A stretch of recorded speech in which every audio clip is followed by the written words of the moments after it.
Tu ne toucheras à rien, maman. Rien. Et si tu parles, tu détruis tout.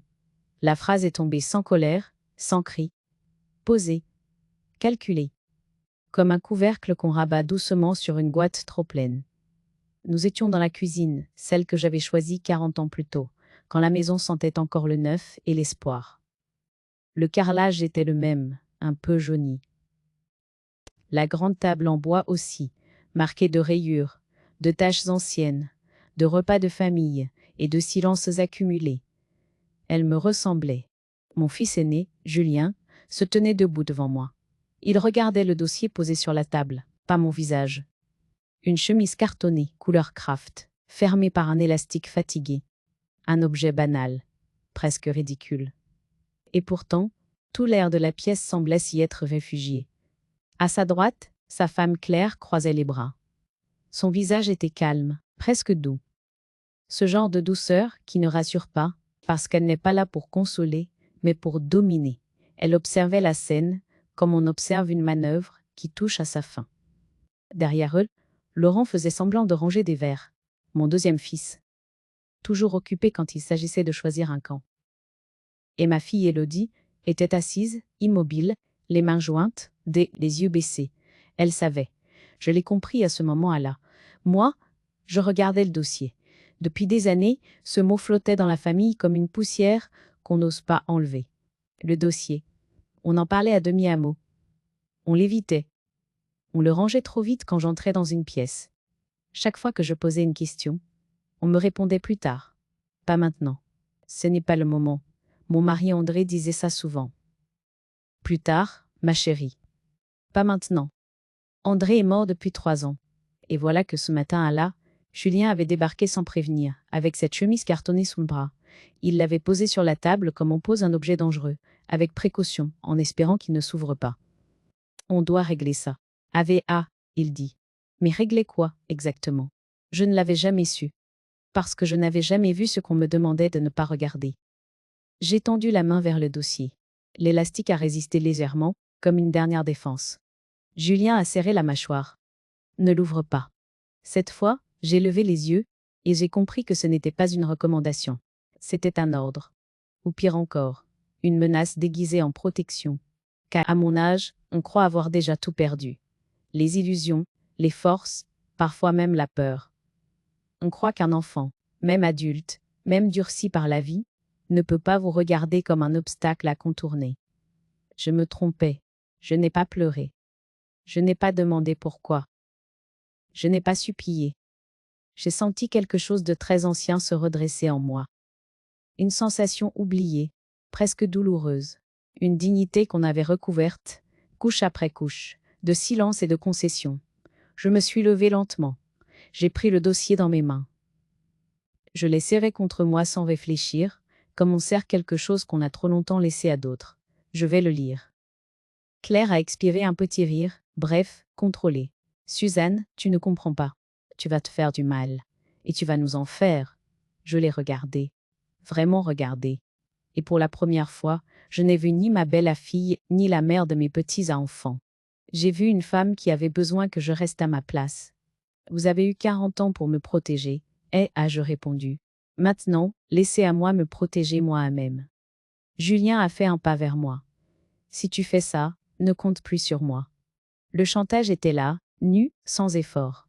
Clair, brutal. Je l'ai regardé droit dans les yeux. Il y a des jours où on perd un fils, et d'autres où on se retrouve. Je suis montée à l'étage avec le dossier. Derrière moi, personne n'a bougé. Le silence était trop lourd pour être traversé. Dans ma chambre, j'ai fermé la porte. J'ai posé la chemise cartonnée sur le lit, à l'endroit exact où André posait son chapeau en rentrant. J'ai respiré lentement, profondément, comme avant une opération. Pas pour me calmer. Pour rester lucide. J'ai retiré l'élastique. La première feuille était un document notarié. Des dates, des signatures, le nom de mon mari. Et puis, au milieu, un mot que je n'avais jamais vu associé au mien. Renonciation. Je l'ai lu. Puis relu. Renonciation à quoi? Plus bas, une phrase soulignée au stylo, presque insistante. Madame Suzanne Martin reconnaît n'avoir aucun droit sur le bien 6. Le bien. Ma maison. Ma maison que j'avais crue nôtre. Celle que j'avais portée à bout de bras pendant que les autres décidaient. Une date apparaissait en bas de la page. 1986. Cette année, à là, j'allais 40 ans. 3 enfants encore petits. Une fatigue immense. Et une confiance aveugle. Je me suis assise au bord du lit. Dans le couloir, j'entendais des pas retenus, des souffles. Ils écoutaient. Ils avaient peur, non pas de ma tristesse, mais de ce que je pourrais dire.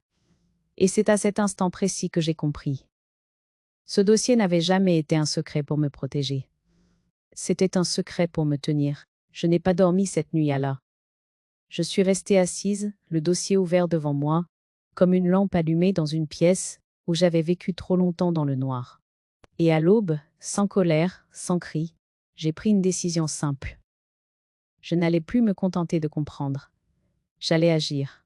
Avant ce dossier, avant cette chemise cartonnée posée sur la table comme un interdit, il y a eu une autre vie. Une vie simple, dense, faite de gestes répétés et de renoncements discrets. Une vie que je n'ai jamais considérée comme un sacrifice, parce que je l'avais choisie. Je suis née dans une petite ville où les femmes apprenaient très tôt à ne pas faire de bruit. Ma mère disait souvent qu'une maison tient debout grâce à ce qu'on ne voit pas. Les repas préparés sans plainte. Les chemises repassées tard le soir. Les inquiétudes rangées dans un coin de la tête pour ne pas déranger. J'ai grandi avec cette idée que l'amour se prouve par l'endurance. Et quand j'ai rencontré André, j'avais 20 à 4 ans. Il avait cette assurance tranquille des hommes qui croient savoir où ils vont. Il parlait de projets, de travail, de stabilité. Il me regardait comme si j'étais une promesse. Pas un poids. Pas encore. Nous nous sommes mariés rapidement.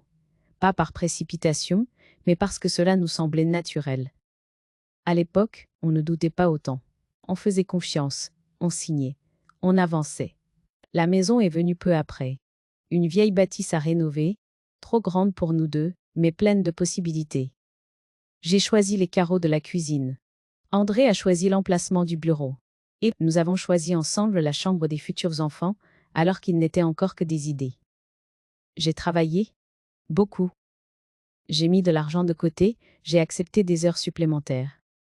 J'ai appris à compter, à prévoir, à faire durer. Quand André a décidé de se lancer à son compte, j'ai été la première à dire oui. La première à rassurer. La première à réduire mes dépenses pour que son entreprise respire. Puis les enfants sont arrivés. 3. 3 vies qui ont redessiné la mienne sans jamais me demander mon avis et pourtant je n'ai jamais regretté. Julien d'abord, sérieux, déjà observateur. Laurent, ensuite, plus fragile, plus silencieux. Et enfin Élodie, douce et vive, collée à moi comme une seconde peau. J'ai arrêté de travailler un temps. Puis j'ai repris, à temps partiel, puis davantage, selon les besoins. J'étais celle qui s'adaptait, celle qui comblait les manques, celle qui faisait en sorte que tout continue, même quand André rentrait tard, même quand il oubliait des anniversaires, même quand il devenait plus distant. Je n'ai jamais pensé que cela me coûtait. Je croyais construire quelque chose de solide. Une famille, un foyer, une continuité. Les années ont passé. La maison s'est remplie de rires, de cris, puis de portes qui claquent. J'ai cousu des costumes de carnaval. J'ai préparé des goûters pour des enfants qui n'étaient pas les miens. J'ai tenu des mains fiévreuses, consolé des chagrins d'école, attendu des adolescents qui rentraient trop tard. Monsieur André travaillait de plus en plus. Il parlait de chiffres, de contrats, de montage, je l'écoutais sans toujours comprendre. Il me disait que c'était compliqué, mais que tout allait bien. Je le croyais. Parce que l'aimer, c'était aussi lui faire confiance. Je me souviens de l'année 1986, secondant y avoir jamais attaché d'importance particulière. Une année chargée. Trop de fatigue. Trop de responsabilités. André m'avait demandé de l'accompagner chez un notaire. Un ami à lui, disait à il. Des papiers à signer. Rien de grave. De la gestion. De la protection. Je n'ai pas lu. Pas vraiment. Je me souviens de la pièce. Sombre, du bureau, du stylo qu'on m'a tendu. Je me souviens d'André qui me souriait. Fatigué mais rassurant. Je me souviens avoir pensé que tout cela me dépassait un peu, mais que c'était pour le bien de la famille. J'ai signé. Ce geste, banal, presque oublié, venait de traverser 40 ans, pour me revenir en pleine poitrine. À l'époque, je n'avais pas conscience de ce que je donnais, ou de ce que je perdais. J'étais trop occupée à tenir debout le quotidien, à faire en sorte que les enfants ne manquent de rien, à préserver l'image d'une famille unie. Les années suivantes ont été celles de la stabilité apparente. L'entreprise d'André a grandi, les enfants ont fait des études. Nous avons rénové la maison, j'ai continué à gérer l'intérieur, pendant qu'il gérait l'extérieur. Je me sentais utile, indispensable, même. C'était une illusion confortable. Avec le recul, je vois les petites fissures. Les décisions prises sans moi, les phrases vagues, les réponses évasives quand je posais des questions trop précises. Mais je ne voulais pas voir. Parce que voir aurait obligé à agir. Et agir aurait menacé l'équilibre. Je préférais croire que ma place était acquise. Quand les enfants ont quitté la maison, j'ai ressenti un vide, mais aussi une fierté immense. Nous avions réussi. C'est ce que je me disais. Je ne savais pas encore que, pendant que je célébrais cette réussite, une autre histoire se construisait en silence. Une histoire où mon rôle avait été réduit, déplacé, presque effacé. André a vieilli avant moi. Il est devenu plus secret, plus inquiet aussi. Parfois, je le surprenais à me regarder longuement, comme s'il voulait me dire quelque chose, sans en trouver le courage. Je mettais cela sur le compte de la fatigue. Puis il est mort. Avec lui, je croyais que tout était terminé. Les non-dits, les zones d'ombre, les décisions anciennes. Je ne savais pas encore que certaines signatures ne meurent jamais. Et que, parfois, le passé attend simplement que vous soyez assez vieille, assez fatiguée, assez seule, pour vous rattraper. Les premières blessures n'ont pas été brutales. Elles ne l'étaient jamais. Elles se sont glissées dans le quotidien comme des courants d'air, presque imperceptibles au début, mais assez constants pour finir par glacer une pièce entière. Elles ont commencé quand Claire est entrée dans la famille. Au début, j'ai voulu l'aimer. Je me suis appliquée. Elle était la femme de mon fils aîné, la mère de mes petits-enfants. Je lui ai laissé de la place, beaucoup de place. Trop, sans doute. Je pensais qu'en accueillant sans réserve, on désamorce les tensions. Je me trompais. Adèle, elle avait cette manière polie de s'adresser à moi, toujours correcte, toujours souriante, mais jamais chaleureuse. Elle m'appelait par mon prénom, sans méchanceté apparente, comme on nomme quelqu'un qu'on ne considère pas vraiment. Peu à peu, j'ai senti que ma présence devenait superflue, puis encombrante. Mais les remarques sont arrivées doucement. Tu devrais te reposer davantage. Cette maison est grande pour toi toute seule. À ton âge, ce n'est pas raisonnable de tout gérer encore. Rien de frontal. Rien que je puisse vraiment reprocher. Mais chaque phrase déposait une petite pierre sur ma poitrine. Julien a changé aussi. Lentement. Il me parlait moins de ses projets. Il ne me demandait plus mon avis. Quand je posais une question, il répondait plus tard, ou vaguement. Je sentais que quelque chose se décidait sans moi, autour de moi, contre moi, peut-être. Mais toujours, sans jamais me regarder en face. Laurent suivait le mouvement. Il a toujours été comme ça. Celui qui se range du côté du plus fort pour ne pas être emporté. Il évitait les conversations trop longues, les regards trop appuyés. Il faisait semblant de ne pas voir. Élodie venait encore me voir, mais ses visites étaient plus courtes. Elle regardait souvent sa montre. Elle disait être pressée. Je sentais chez elle une gêne, comme si elle portait un secret trop lourd pour elle. Les humiliations ont pris la forme de détails.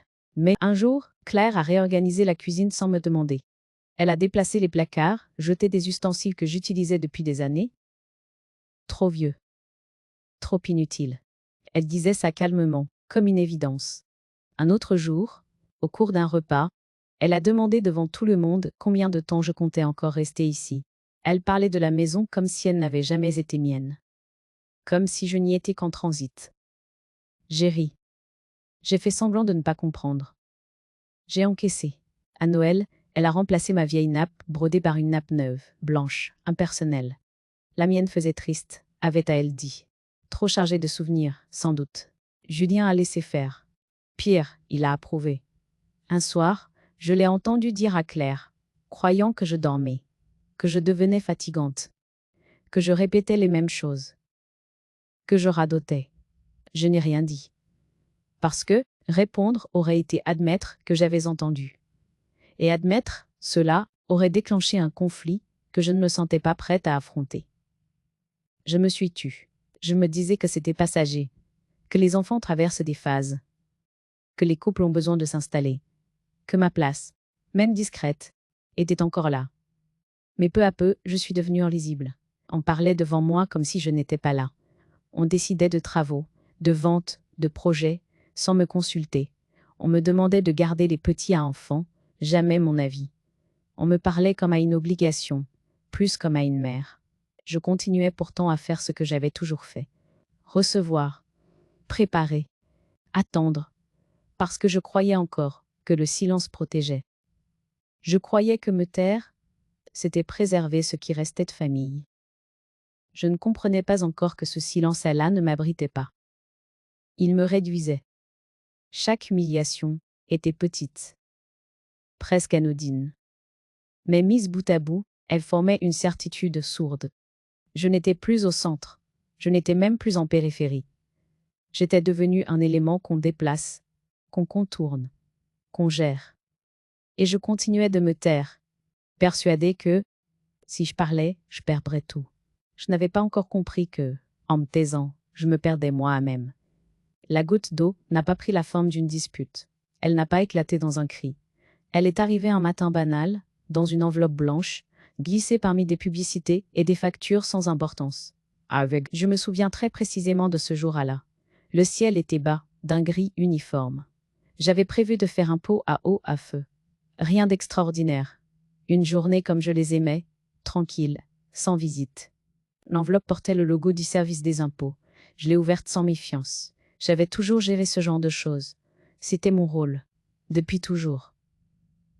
À l'intérieur, un avis de situation fiscale. Je l'ai parcouru distraitement, jusqu'à ce que mon regard s'arrête sur une ligne qui n'aurait pas dû être là. Propriétaire du bien. Le nom inscrit n'était pas le mien. Je l'ai relu, lentement. Une fois. Puis deux. Puis trois. J'ai pensé à une erreur. Une faute de frappe. Quelque chose de bureaucratique, de rectifiable. Mais plus je lisais, plus la réalité s'imposait. La maison était désormais rattachée à une entité juridique que je ne connaissais pas. Une société. Pas une personne. Une structure froide, abstraite, sans visage. Ma maison. Celle où j'avais élevé mes enfants. Celle où j'avais enterré mon mari. Celle où je vivais encore. Je me suis assise. Mes jambes ne me portaient plus. Ce n'était pas de la panique. C'était une sorte de vide, comme si l'air avait quitté la pièce. J'ai appelé Julien. Il a répondu rapidement. Trop rapidement. Je lui ai lu la ligne qui me posait problème. Il y a eu un silence, court, mais révélateur. Ce sont des papiers. Ne t'inquiète pas. Cette phrase, je la connaissais. C'était celle qu'on utilise pour refermer une porte. Je lui ai demandé de venir. Il a hésité, puis accepté, sans enthousiasme. J'ai ensuite appelé Élodie. Sa voix a changé dès que j'ai parlé de l'enveloppe. Elle m'a dit qu'elle ne savait pas. Mais elle parlait trop vite. Trop mal. Ils savaient. Tous. J'ai raccroché. Je suis restée longtemps à fixer la table de la cuisine. La même table que le matin, où le dossier était apparu. J'ai posé l'enveloppe à côté, comme une preuve qu'on n'ose pas encore toucher. Ce jour-là, j'ai ouvert l'armoire où je gardais les papiers importants. Une vieille habitude. Une petite boîte en métal, cabossée, héritée de ma mère. J'y conservais le livret de famille, quelques factures anciennes, des actes. J'ai cherché l'acte de propriété. Je ne l'ai pas trouvé. Je n'ai pas paniqué. Pas encore. J'ai tout vidé sur la table. Les papiers se sont étalés comme une mémoire désordonnée. Tout y était, sauf ce qui comptait. Quelqu'un était passé par là. Quelqu'un avait pris ce document. Sans me prévenir, sans me demander. Je me suis sentie déplacée. Pas volée. Déplacée. Comme un objet qu'on met ailleurs, parce qu'il gêne. J'ai monté les escaliers. Lentement.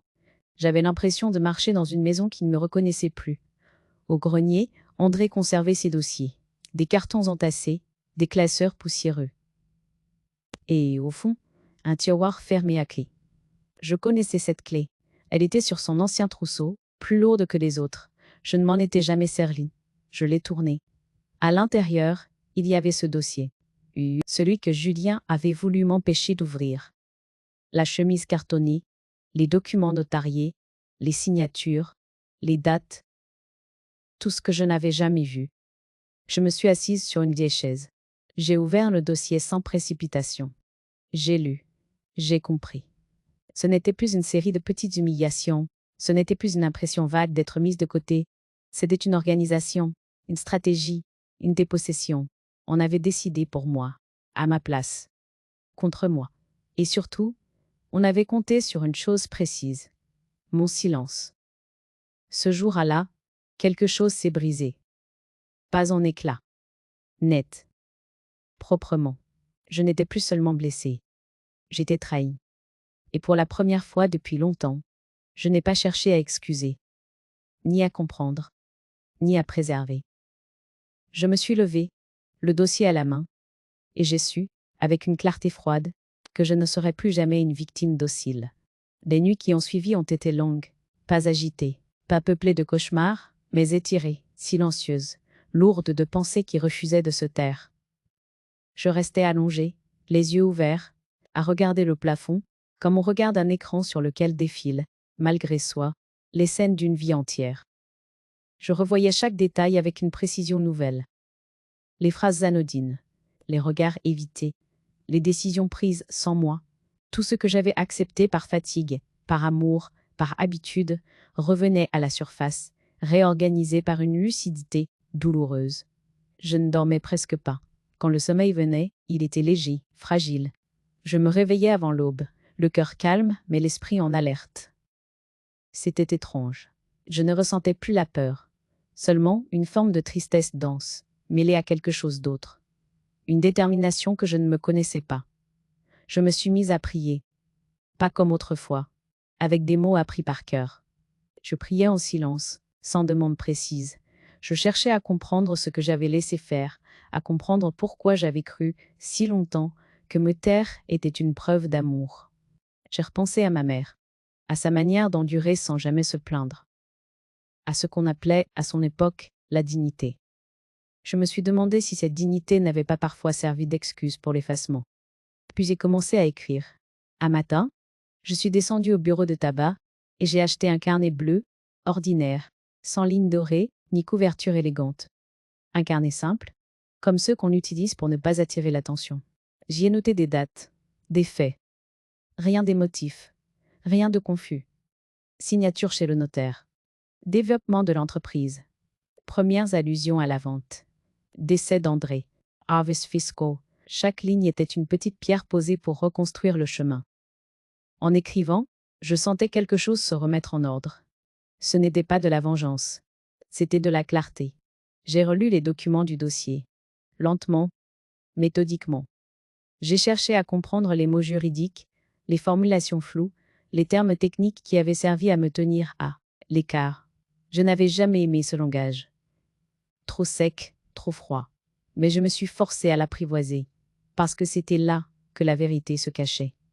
Je me suis surprise à noter des questions dans la marge. Que signifie exactement cette renonciation? À quoi s'applique ATAL? Était AL réellement éclairé? Avais-je été informé? Avais-je compris?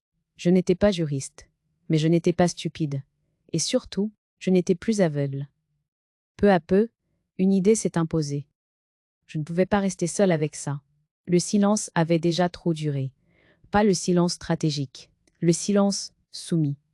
Alors, discrètement, sans en parler à mes enfants, j'ai commencé à consulter. Pas pour accuser, pas pour menacer. Pour savoir, la première personne à qui j'ai parlé n'était pas un avocat. C'était une femme. Une ancienne collègue que je n'avais pas vue depuis des années. Elle avait vécu un divorce compliqué. Elle connaissait les rouages de la lenteur administrative, les pièges, les fausses évidences. Elle m'a écouté sans m'interrompre. Puis elle m'a dit une phrase simple. Tu as le droit de comprendre ce qui t'a été fait. Ces mots m'ont ému plus que je ne l'aurais cru. Ensuite, j'ai pris rendez-vous avec un notaire. Pas celui d'André. Pas un ami de la famille. Quelqu'un de neutre. Une femme recommandée par une voisine, sérieuse, discrète. Dans son bureau, j'ai posé le dossier sur la table. Je l'ai ouvert. Je l'ai regardé lire. Son visage est resté impassible. Professionnel. Mais ses sourcils se sont légèrement froncés. Elle ne m'a pas parlé de vengeance. Elle m'a parlé de droit, de possibilités, de délais, de preuves. Elle m'a expliqué que certaines signatures peuvent être contestées, que le consentement doit être éclairé, que l'abus de faiblesse n'est pas une notion abstraite. Je l'écoutais attentivement. Je prenais des notes. Je posais des questions. Je n'étais plus une femme blessée. J'étais une femme qui se renseignait. En sortant de son bureau, l'air m'a semblé différent. Plus froid, plus net, comme après une pluie. Je savais que je ne pourrais pas revenir en arrière, que comprendre, c'était déjà agir. Mais pour la première fois, depuis longtemps, je ne me sentais plus écrasée. Je me sentais droite. Et dans ce calme nouveau, une certitude s'est installée, sans colère, sans cri. Je n'allais pas détruire ma famille. Je n'allais pas non plus me sacrifier une fois de plus. J'allais avancer, lentement, silencieusement, avec la vérité pour boussole. À partir du moment où j'ai compris, je n'ai plus parlé. Pas par peur, par stratégie. Les mots, désormais, devaient rester à l'intérieur, comme des pièces qu'on garde en réserve avant une longue traversée. La préparation n'a rien eu de spectaculaire. Pas de scène secrète, pas de gestes brusques. Elle a pris la forme d'un travail patient, presque administratif. Exactement ce qu'il n'attendait pas de moi.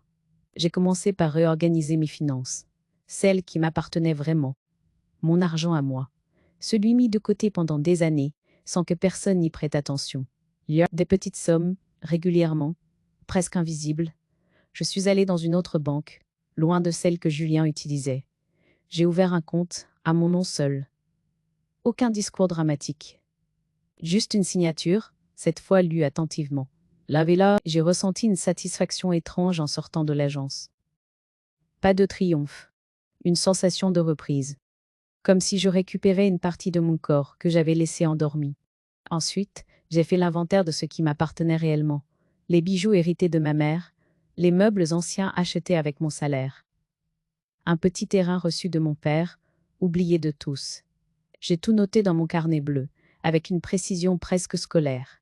Chaque objet retrouvait sa place, non pas dans la maison, mais dans le droit. Avec la notaire, j'ai avancé méthodiquement. Elle parlait peu. Elle expliquait clairement. Elle ne promettait rien. Elle m'a rappelé que la justice n'est jamais rapide, ni parfaite, mais qu'elle existe. Nous avons préparé un testament, pas comme une menace, comme une affirmation. J'ai décidé de ne pas transmettre automatiquement. J'ai réfléchi, longtemps, à ce que je voulais laisser, et à qui. Ce fut l'une des décisions les plus difficiles, parce que l'amour maternel ne disparaît pas sous prétexte de trahison. Mais j'ai compris qu'aimer ne signifie pas se dépouiller jusqu'au néant. J'ai prévu des clauses, des conditions, des protections. J'ai aussi désigné une association comme bénéficiaire principale. Une manière de redonner à d'autres femmes ce que l'on croit m'avait pris sans bruit. Parallèlement, j'ai consulté un avocat, un homme calme, posé, qui n'élevait jamais la voix. Il a étudié le dossier avec une attention méticuleuse. Il a posé des questions précises. Il ne s'est jamais permis de juger. Il m'a parlé de consentement, d'information loyale, de déséquilibre, de temps, de preuves. Il m'a dit quelque chose qui m'est resté. Le droit n'aime pas l'écrit. Il aime les dossiers solides. Alors, j'ai renforcé le mien. J'ai rassemblé des courriers, des relevés, des documents oubliés. J'ai demandé des copies. J'ai écrit des lettres recommandées. Je me suis surprise à aimer cette rigueur nouvelle. Cette discipline silencieuse. À la maison, je continuais de jouer mon rôle. Je souriais. Je préparais les repas. Je répondais aux messages avec politesse. Je laissais croire que rien n'avait changé. Claire me parlait comme avant. Julien aussi. Il ne voyait rien. Parce qu'il confondait mon calme avec la résignation. Il ne savait pas que le silence avait changé de nature. Il n'était plus une protection fragile. Il était devenu un outil. Chaque rendez-vous, chaque signature, chaque courrier renforçait cette certitude intérieure. Je ne cherchais plus à être comprise. Je cherchais à être prête. Les soirs, Je relisais mes notes. Je corrigeais. J'ajoutais des dates. J'éliminais les émotions inutiles. Je me concentrais sur les faits. Ce n'était pas une vengeance impulsive. C'était une reconquête. Je savais que le moment viendrait. Pas parce que je le provoquerais bruyamment, mais parce que toute construction fondée sur le mensonge finit par exiger un règlement. Je n'avais plus besoin de leur approbation, ni de leur pitié. J'avais le droit. Et le temps. Le jour où tout serait révélé, je ne parlerai pas longtemps. Je laisserai les documents parler. Les signatures. Les preuves. Eux s'attendaient à des larmes. Ils trouveraient une femme debout. Et pendant que je préparais cela, dans l'ombre, sans colère apparente, je sentais quelque chose se transformer en moi. Une légèreté nouvelle. Comme si, enfin, je marchais sans porter le poids d'une histoire qu'on m'avait confisquée. Je n'étais pas pressée. Parce que, désormais, chaque jour travaillait pour moi. Le moment n'est pas arrivé dans le fracas. Il s'est présenté comme une invitation ordinaire, presque aimable. Un déjeuner en famille, un dimanche. Pour apaiser les choses, disait Julien. Pour parler calmement, ajoutait Claire. Les mots étaient doux, choisis, comme s'ils pouvaient encore recouvrir ce qui, en dessous, était déjà fissuré. J'ai accepté sans hésiter. J'avais appris que refuser attire la suspicion. Accepter, au contraire, endort. La table était dressée avec soin. Une nappe neuve, des assiettes assorties, un repas trop élaboré pour un simple déjeuner. Claire aimait les mises en scène. Elle croyait qu'en contrôlant le décor, elle contrôlait aussi l'issue. Julien a commencé à parler le premier. Il a pris ce ton conciliant qu'il réservait aux discussions importantes. Il parlait de solutions, d'avenir, de confort. Il disait vouloir mon bien. Toujours cette formule vague, protectrice en apparence, mais creuse. Toujours Claire a pris le relais. Elle parlait lentement, posément. Elle évoquait une résidence adaptée, un cadre sécurisé, une vie plus simple pour moi. Et, presque naturellement, elle parlait de la maison comme d'un bien disponible. Quelque chose qu'on pourrait vendre sans drame, pour aider tout le monde. Je les ai laissés parler. Je les regardais sans les interrompre. Je ne ressentais plus ni colère ni peur. Seulement une distance calme, presque étrange, comme si je regardais une scène répétée trop souvent. Quand ils ont terminé, le silence s'est installé. Claire a souri, convaincue d'avoir été persuasive. Julien m'observait, inquiet. Il attendait ma réponse. J'ai posé sur la table la chemise cartonnée. Mon dossier. Le geste a été lent, délibéré, l'élastique était neuf. Le carton propre. Rien à voir avec celui qu'ils avaient voulu cacher. Celui-ci m'appartenait. Julien a pâli. Qu'est-ce que c'est ? A-t-il demandé. J'ai répondu simplement. Ce sont les faits. Claire a laissé échapper un rire nerveux. Elle a parlé de dramatisation, de malentendu, de mon âge. Je n'ai pas réagi. J'ai ouvert le dossier. J'ai sorti les documents un à un, sans commentaire inutile. Les actes, les dates, les signatures, la renonciation, les transferts. Le silence est devenu lourd, presque physique. Julien lisait. Son visage se fermait à mesure qu'il comprenait. Laurent a reculé légèrement. Élodie portait la main à sa bouche, incapable de soutenir la scène. Claire, elle, s'est figée. Ses yeux parcouraient les pages trop vite. Elle cherchait une issue, une faille. Tu n'as pas le droit de faire ça, a-t-elle murmuré.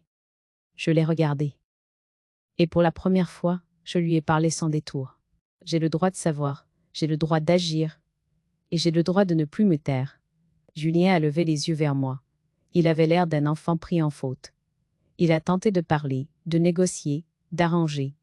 Il disait qu'on pouvait trouver un compromis, que ce n'était pas nécessaire d'aller plus loin. À ce moment précis, on a frappé à la porte. Mon avocat est entré. Je l'avais invité, discrètement, comme tout le reste. Il s'est présenté. Il a posé sa mallette. Il a parlé calmement, avec cette voix neutre qui n'a pas besoin d'élever le ton pour imposer le sérieux. Il a évoqué les options juridiques, les irrégularités possibles, les conséquences d'une action. Il n'a rien menacé. Il a simplement exposé. Claire s'est levée brusquement. Elle accusait. Elle niait. Elle tentait de retourner la situation. Mais ses mots se perdaient. Il n'avait plus de prise. Julien ne disait plus rien. Il regardait les documents comme s'il venait de révéler une autre famille, une autre histoire. Moi, je restais assise. Je n'avais rien à ajouter. Ce jour-là, ils ont compris que le contrôle leur avait échappé, que le secret qui m'avait maintenu à l'écart devenait désormais ce qui les exposait. Je ne jubilais pas. Je n'éprouvais pas de satisfaction bruyante, seulement un calme profond. Le piège n'était pas une ruse. C'était la vérité, simplement déposée sur la table. Et cette vérité-là, il ne pouvait plus la refermer. Après ce déjeuner, plus rien n'a été comme avant. Pas parce que j'avais parlé trop fort, mais parce que, pour la première fois, tout ce qui avait été maintenu en équilibre par le silence venait de perdre son point d'appui. Les jours suivants ont été étrangement calmes. Aucun appel, aucun message. Comme si la famille retenait son souffle, incapable de décider dans quel sens tomber. Je n'ai rien fait pour combler ce vide. Je savais que, désormais, chaque geste de leur part serait une réaction, jamais une initiative sincère. Le premier à craquer a été Laurent. Il est venu un soir, sans prévenir. Il s'est tenu debout dans l'entrée, mal à l'aise, les mains vides, comme un enfant qui n'ose pas entrer dans une pièce où il a déjà fait une bêtise. Il a parlé vite, trop vite. Il disait qu'il ne savait pas tout, qu'il avait suivi, qu'il n'avait jamais voulu me faire de mal. Je l'ai écouté sans l'interrompre. Je n'avais plus besoin de lui rappeler ce qu'il aurait dû faire. Il le savait déjà. Sa culpabilité parlait à sa place. Je lui ai simplement dit que se taire, quand on sait, est aussi une décision. Il est reparti sans colère, mais plus lourd qu'en arrivant. Élodie est venue ensuite. Elle a pleuré. Longtemps. Elle s'est assise à la table de la cuisine, la même où tout avait commencé. Elle a reconnu qu'elle avait compris depuis des années, qu'elle n'avait pas osé parler, qu'elle avait eu peur de détruire la famille. Je lui ai pris la main. Je ne lui ai pas reproché son silence, parce que je reconnaissais le mien dans le sien. Je lui ai simplement dit que la peur ne protège jamais personne très longtemps. Elle est repartie apaisée, mais changée. Comme quelqu'un qui accepte enfin de regarder une vérité qu'il avait tenue à distance. Julien, lui, s'est muré dans le déni. Il a appelé plusieurs fois. Il parlait de trahison. Il disait que je détruisais tout, que je faisais éclater la famille. Il refusait de voir que cette famille alla reposer depuis longtemps sur un mensonge. À travers ces mots, je sentais sa colère, mais aussi son effondrement. Il avait construit sa position, son autorité, sa place, sur une version arrangée de l'histoire. Et cette version venait de s'écrouler. Claire a tenté de reprendre le contrôle. Elle a envoyé des messages longs, argumentés, presque juridiques. Elle parlait d'intention, de contexte, de sacrifice. Elle se présentait comme une victime d'un passé qui la dépassait. Elle tentait de déplacer le centre de gravité, de m'entraîner sur le terrain de l'émotion, de la confusion. Je n'ai pas répondu. Ce silence-là n'était plus une absence. C'était un refus. Peu à peu, les alliances se sont défaites. Julien a commencé à douter de Claire. Il lui reprochait de ne pas lui avoir tout dit. Elle lui reprochait de ne pas l'avoir protégée. Les mots devenaient plus durs. Les reproches plus directs. Ce que je n'avais jamais osé provoquer s'effondrait sans que j'aie besoin d'intervenir. Les démarches juridiques ont suivi leur cours. Courrier. Rendez-vous. Échange formel. Tout se faisait dans un cadre précis, sans débordement. Mon avocat avançait. Posément. Sans se presser. Comme on démonte un mécanisme trop serré. Je me sentais étrangement à distance de tout cela. Comme si je n'étais plus au centre du conflit, mais sur le côté, observatrice d'un mouvement que je n'avais fait que déclencher. La maison, elle aussi, avait changé de visage. Elle était devenue un lieu de passage, presque étranger. Les murs semblaient écouter sans répondre. Je n'y ressentais plus ni colère ni attachement profond. Seulement une fatigue douce, comme celle qu'on ressent quand une longue histoire arrive à sa fin. J'ai compris alors que je n'avais jamais vraiment voulu gagner contre eux.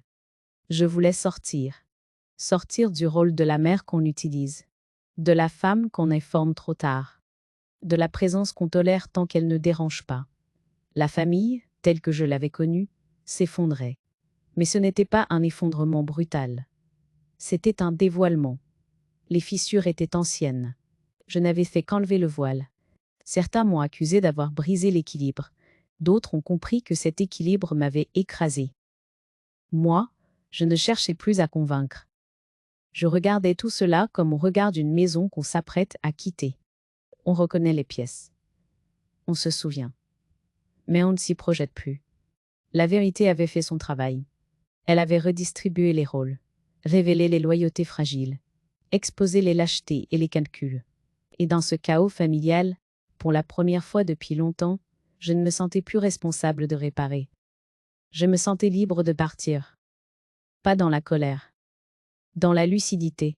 La décision de partir ne s'est pas imposée dans un éclat dramatique. Elle est venue doucement, comme une évidence qui n'a plus besoin d'arguments. J'avais obtenu des droits. La loi reconnaissait enfin ma place. Et pourtant, je savais que rester dans cette maison n'aurait été qu'une victoire vide. Elle appartenait désormais au passé, pas à ce que je voulais encore vivre. Je n'ai rien annoncé. Je n'ai demandé l'avis de personne. Ce silence à là n'était plus une fuite, mais un choix. Je cherchais un endroit simple, lumineux, où l'on ne me rappellerait pas sans cesse ce que j'avais été pour les autres. J'ai choisi la mer. Pas par romantisme, mais parce que la mer ne pose pas de questions. Elle ne demande pas d'explications, ne réclame pas de justification. Elle existe, vaste, indifférente, honnête. J'ai trouvé un petit appartement, au 2e étage, avec un balcon étroit qui donnait sur l'horizon. Ni trop grand, ni trop petit. Juste assez pour moi. Le jour du départ, je n'ai emporté que l'essentiel. Une valise de vêtements, quelques livres, des photos anciennes, et mon carnet bleu. J'ai laissé derrière moi des meubles, des objets, des habitudes que j'avais longtemps cru indispensables. En réalité, ils m'avaient surtout retenu. Quand j'ai fermé la porte pour la dernière fois, je n'ai pas pleuré. J'ai posé les clés sur la table, lentement, comme on dépose un remerciement tardif. Cette maison avait contenu toute une vie. Elle n'avait pas à contenir la suite. Les premiers jours ont été silencieux. Un silence neuf, différent de celui que j'avais connu auparavant. Je me levais tôt. Je préparais mon café. Je m'asseyais sur le balcon et je regardais le jour se lever sans penser à ce que j'avais à faire pour les autres. Personne ne me connaissait ici. Personne n'attendait rien de moi. Cette absence de regard était un soulagement inattendu. J'ai redécouvert les plaisirs modestes. Marcher le long de la plage sans but précis. Acheter du pain frais le matin. Choisir des fleurs sans occasion particulière. J'avançais lentement, comme si mon corps avait besoin d'apprendre un nouveau rythme, débarrassé de la tension ancienne. Le soir, je lisais. J'écrivais aussi. Pas pour constituer un dossier, pas pour me défendre. J'écrivais pour moi, des pensées longtemps repoussées, des questions que je n'avais jamais osé formuler. Je ne cherchais pas toujours des réponses. Il suffisait de les laisser exister. Ma famille continuait d'exister, à distance. Laurent m'a envoyé un message bref. Il me demandait si tout allait bien. J'ai répondu que oui, c'était vrai. Élodie m'a appelé plusieurs fois. Nous parlions de choses simples. Le temps qu'il faisait, son travail, la vie quotidienne. Aucun mot sur ce qui avait explosé entre nous. Pas encore. Peut-être plus tard. Julien, lui, est resté silencieux. Je ne savais pas si c'était de la colère ou de la honte. Je n'ai pas cherché à le savoir. Il y a des silences qui doivent être respectés pour ne pas devenir de nouvelles blessures. Claire avait disparu de mon paysage. Je ne suivais plus ses traces, ni réelles ni imaginaires. J'avais passé trop d'années à essayer de comprendre les autres. Il était temps de me comprendre moi-même. Ici, je n'étais plus la gardienne de l'équilibre familial. Je n'étais plus celle qui arrange, qui amortit, qui protège au détriment d'elle-même. J'étais simplement une femme qui vivait, sans rôle imposé. Je pensais parfois au pardon, pas comme à une obligation morale, mais comme à une possibilité. Le pardon ne signifiait pas revenir en arrière, ni effacer ce qui avait été fait. Et il signifiait peut-être, un jour, déposer le poids de la colère pour marcher plus légère. Je pensais aussi à André, à ses silences, à ses choix. La douleur s'était transformée. Elle n'était plus brûlante. Elle était devenue une tristesse claire, sans amertume, une vérité acceptée. Je n'étais pas devenue une autre personne. J'avais simplement cessé d'être une ombre. Et dans cette vie nouvelle, simple et calme, je comprenais que la vraie victoire n'avait jamais été de gagner contre quelqu'un. La vraie victoire, c'était de me retrouver. Il y a des soirs où je m'assieds face à la mer sans rien faire. Je n'écoute pas la radio, je ne lis pas. Je laisse simplement le jour s'éteindre lentement, comme une respiration qui s'apaise. Dans ces moments-là, le passé revient, mais il ne m'aglace plus. Il se tient à distance, à sa place. Je pense à la femme que j'étais autrefois, à celle qui signait sans lire parce qu'elle aimait, à celle qui se taisait pour préserver l'harmonie, à celle qui confondait la patience avec la disparition. Je ne la juge pas. Je la regarde avec tendresse. Elle a fait ce qu'elle a pu, avec ce qu'elle savait. On parle souvent de courage comme d'un éclat. Un geste fort, une parole tranchante. Mais le courage que j'ai appris tard n'a rien de spectaculaire. Il ressemble à une chaise qu'on rapproche de soi pour ne plus rester debout trop longtemps. Il ressemble à une date qu'on note, à une signature qu'on lit, à un silence qu'on choisit. Je n'ai pas gagné contre ma famille. Cette idée me fait sourire, parce qu'elle suppose un combat frontal, des vainqueurs et des vaincus. Ce n'est pas ce qui s'est passé, j'ai cessé de perdre contre moi à même. C'est tout. Parfois, je reçois des messages, courtes, hésitants, des tentatives de rapprochement qui ne savent pas encore comment s'exprimer. Je ne les repousse pas. Je ne les accueille pas non plus comme avant. J'ai appris que l'amour a besoin de limites pour ne pas devenir une excuse. Là, je sais que certains, dans la famille, me voient désormais comme celle qui a tout fait exploser. Je les comprends. Quand une vérité longtemps cachée apparaît, elle donne l'impression de détruire ce qui, en réalité, les pas étaient déjà fissurés. Il est plus facile d'accuser celles qui ouvrent le dossier que ceux qui l'ont verrouillé. Je n'ai jamais cherché à humilier, ni à punir, ni à exposer plus que nécessaire. J'ai cherché à exister, à reprendre ma place intérieure, celle qu'on ne peut ni céder ni confisquer sans consentement. Il m'arrive de ressentir une pointe de mélancolie. La victoire, même silencieuse, a un prix. Elle vous laisse parfois seule face à ce que vous n'êtes plus. Mais cette solitude n'est pas un vide. Elle est un espace. Un espace où l'on respire sans se justifier.